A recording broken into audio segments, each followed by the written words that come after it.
Welcome to our service this week, where we're reflecting on who Jesus is.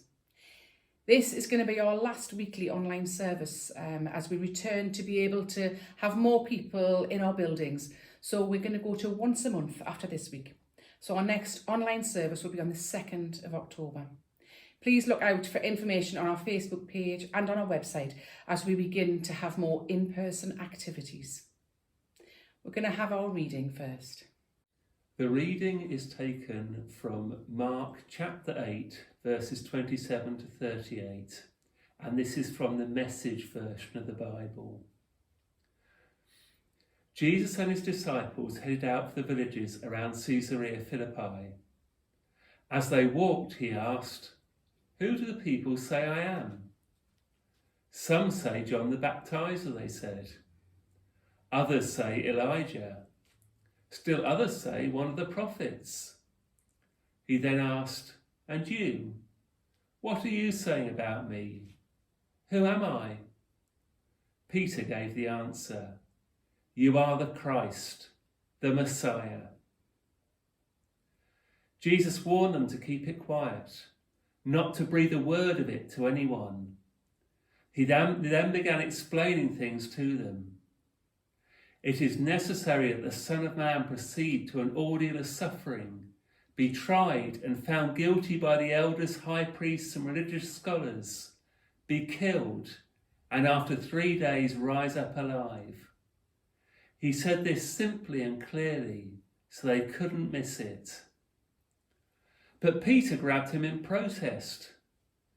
Turning and seeing his disciples wavering, wondering what to believe, Jesus confronted Peter. "Peter, get out of my way. Satan, get lost. You have no idea how God works." Calling the crowd to join his disciples, he said, "Anyone who intends to come with me has to let me lead. You are not in the driver's seat. I am. Don't run from suffering. Embrace it. Follow me and I'll show you how. Self-help is no help at all. Self-sacrifice is the way, my way, to saving yourself, your true self. What good will it do to get everything you want and lose you, the real you? What could you ever trade your soul for? If any of you are embarrassed over me and the way I'm leading you when you get around your fickle and unfocused friends, know that you'll be an even greater embarrassment to the Son of Man when he arrives in all the splendour of God, his Father, with an army of the holy angels. This reflection is an imagined account of Peter's recollection of the events that we've just heard in this week's Gospel reading. As I look back on our journey, I remember Caesarea Philippi as a group of villagers straddling the hilltops. Jesus brought us from Tyre to walk above the olive groves, out of the fields of sheep, where the eye could look across great distances and dwell on the expanse of the valleys and the mountains. He was expansive in his questions. "Who," he asked almost meditatively, "do you say I am?" We looked around at one another. It was a question we'd heard so many times before on the edges of the crowds. So we answered him as they did. "You're John the Baptist reincarnated. Elijah returned from heaven. Any one of the prophets." There was a pause as Jesus considered our answers. He cocked his head to one side and a smile played around his mouth. "You've been listening to gossip," he said. "All right, when you hear all of those speculations, who do you say I am?" He looked right at us. There was an embarrassed silence, which grew until the beating of my heart and the stirring in my chest grew too loud to ignore. I blurted out what we talked about among ourselves. "You're the Messiah." The smile then reached Jesus' eyes, and we walked on. There was nothing more to be said as that thought, finally articulated, rolled around in our minds and our hearts. Messiah, Messiah. Then Jesus told us to stop overthinking and concentrate on a place to stay for the night. Later that evening, as we sat watching the fire burn low, Jesus returned to the subject. Messiahs don't always come in triumph. Had we thought that maybe God had another plan in mind? Had we considered that the path ahead might not end in glory, but in suffering, in rejection, in torture, and in death? There would be glory, but not in the way that we expected. It would come on the third day, when death would be conquered forever. In my defence, it was late and I was tired and I was confused. So I took Jesus aside. There was no sales pitch. Who would want to follow Jesus if the stakes were so high? But Jesus was angry. He sent me to bed with a flea in my ear, calling me some rude names. But the next morning, he settled down with the people who'd crowded around him so that he could unpick the familiar story of Messiah and reweave the story of salvation in his own way. If any want to become my followers, let them deny themselves, take up their cross and follow me.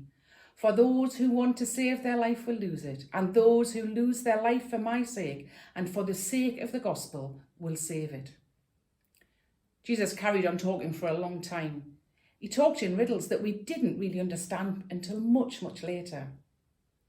What I understood him to mean was that if we live life as we please, our lives will soon be over, and that's it.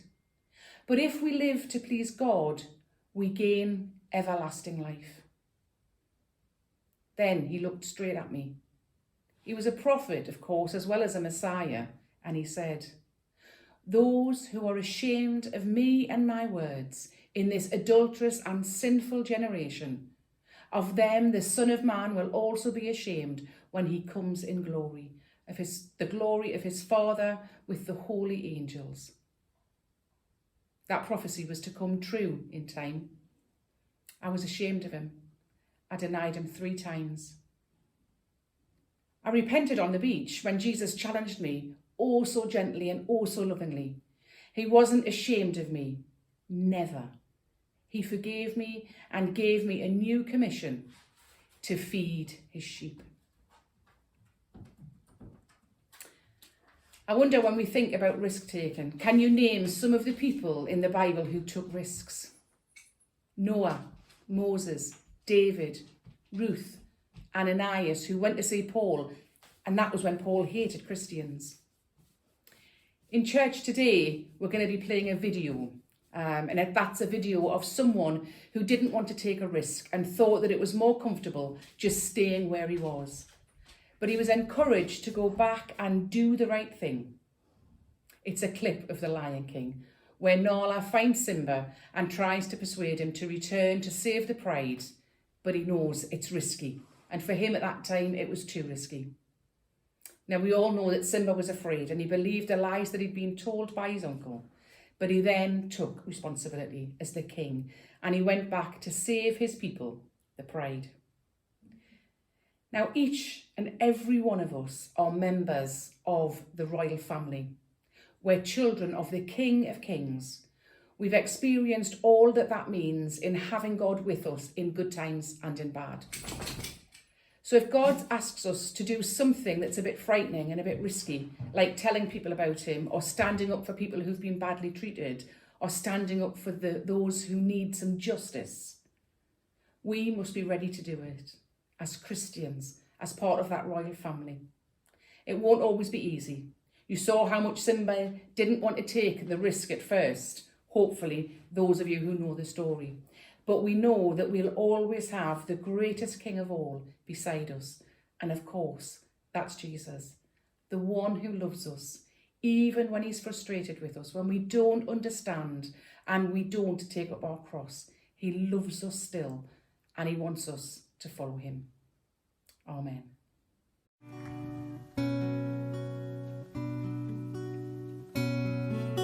Show me the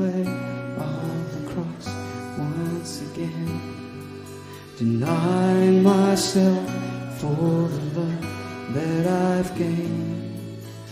Everything's you now, everything's changed. It's time you had my whole life. You can have it all. Yes, I resolve to give it all. Some things must die, some things must live. But what can I gain? But what can I gain?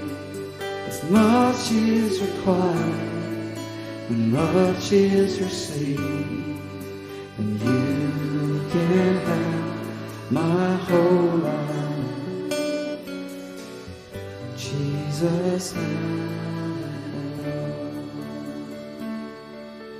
given like a beggar, but lived like a rich, and crafted myself a more comfortable cross.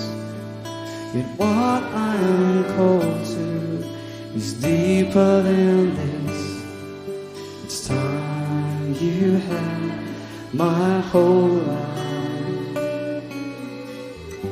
You can have it all. Yes, I resolve to give it all. Some things must die, some things must live. Now what can I gain? But what can I gain? If much is required, when much is received, and you can have my whole life. Jesus, have it all. You can have my whole life. Jesus, have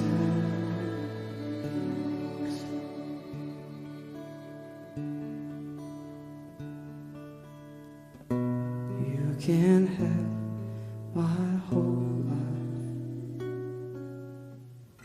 Jesus, have it all. You can have my whole life. Jesus, have it all.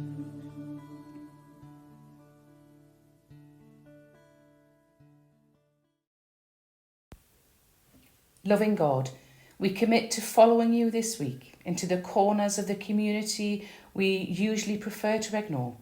Help us to take risks for you and help us to pray and speak and act for change. Amen.